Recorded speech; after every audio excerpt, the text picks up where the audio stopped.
I'd like to do like an open flow for like a minute just to enter into the space that my mind is open, and I'll open my mouth and it can be terrible, excellent, wonderful, or just random crap.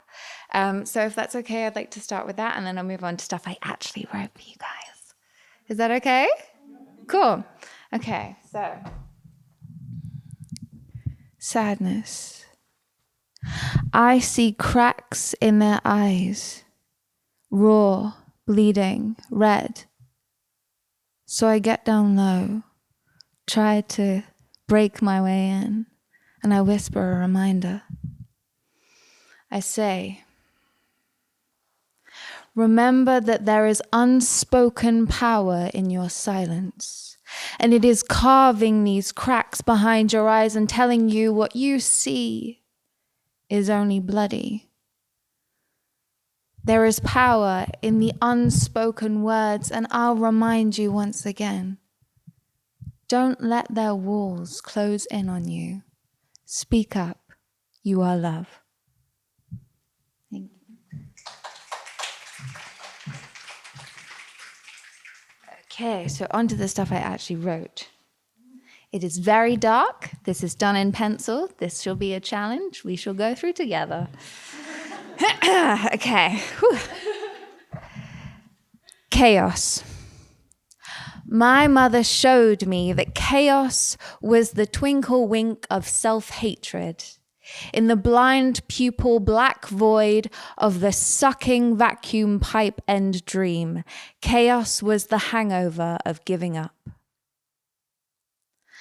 And my mother was addicted to its hot, black hopelessness. Hands, voice, childhood raised in hopelessness, her putrid blue veins splayed skyward, electric lines to mainline crackling chaos in her electric arms.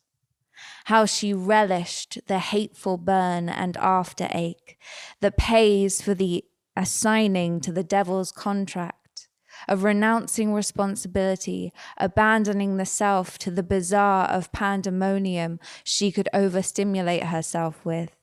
The devil, husband to this Havisham, paved the path of her life with an ever-present offering of sparkling, colourful too-muches that was to be forcefully felt and forcefully over-enjoyed.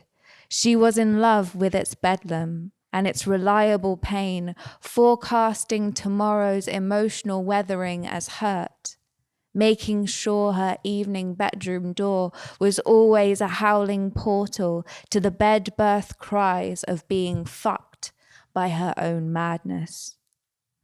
Whenever I see the Vanta blink of sad suckling at the eye of chaos, I turn my 4-year-old feet away and walk downstairs to fill my own glass with clear water. Thank you, guys.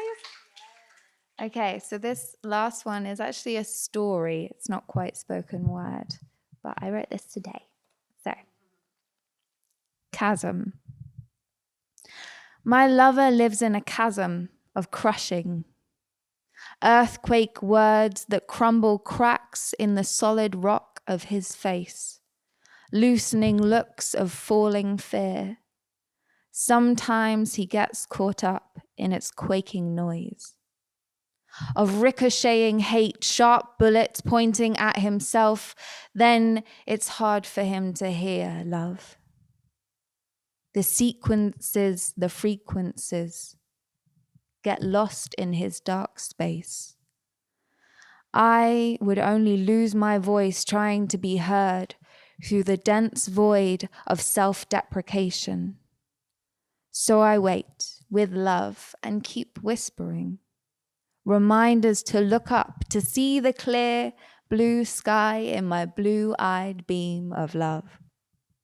And to listen to the peace of awakening days, where love is less hard to hear and a smile is easier to see.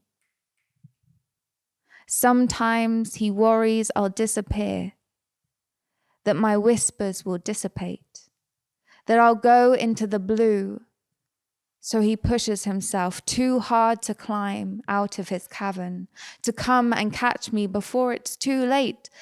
But sometimes his scrambling makes the rock crumble faster, falling in bolder words of self-loathing. He doesn't believe I won't leave,